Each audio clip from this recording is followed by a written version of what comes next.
Here we go. Verb moods.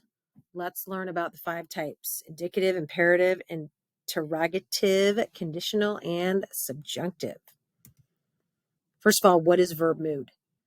Verb mood is it's like the mood of the sentence. What's the attitude or the intent of the speaker or the writer? Like, what is their manner of speaking?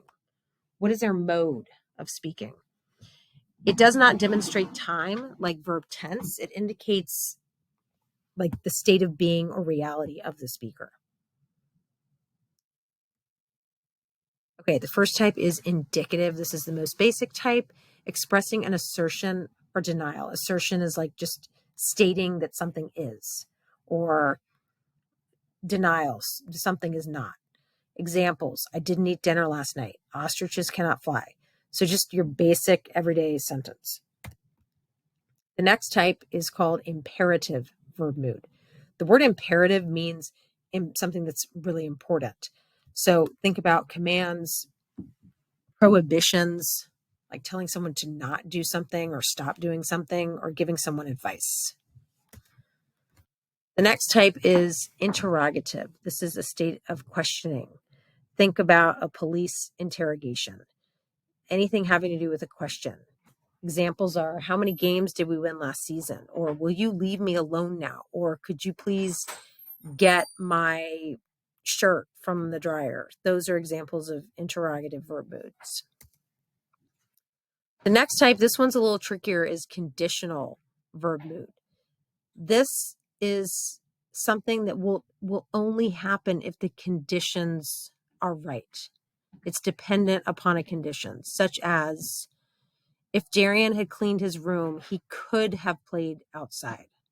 So the only way that Darian's going to get to play is if he cleans his room. And we can actually infer from this sentence that that didn't happen because it sounds like he didn't get to play outside.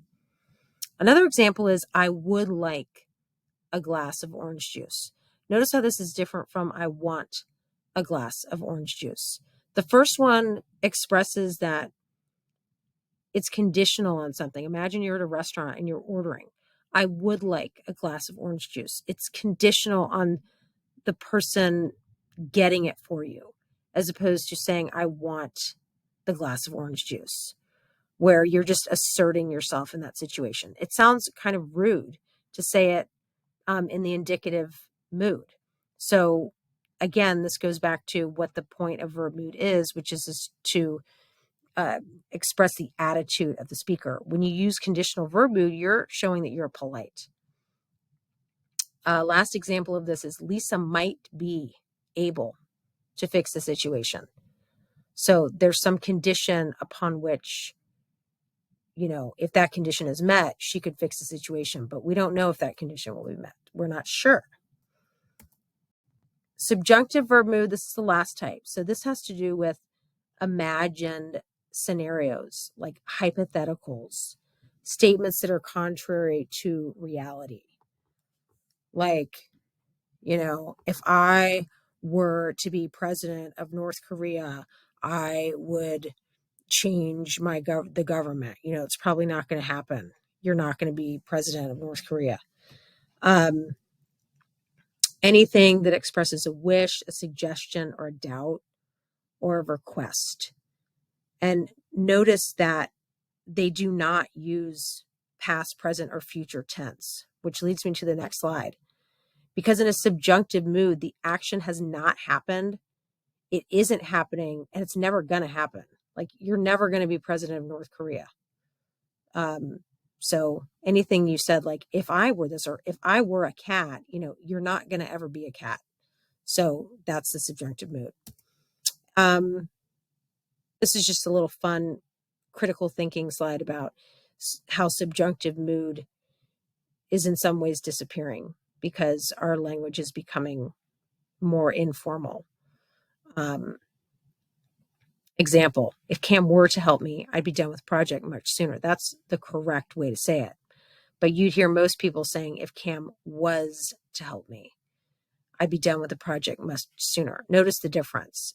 The second one is used in the past tense. So it's kind of like it did happen, as opposed to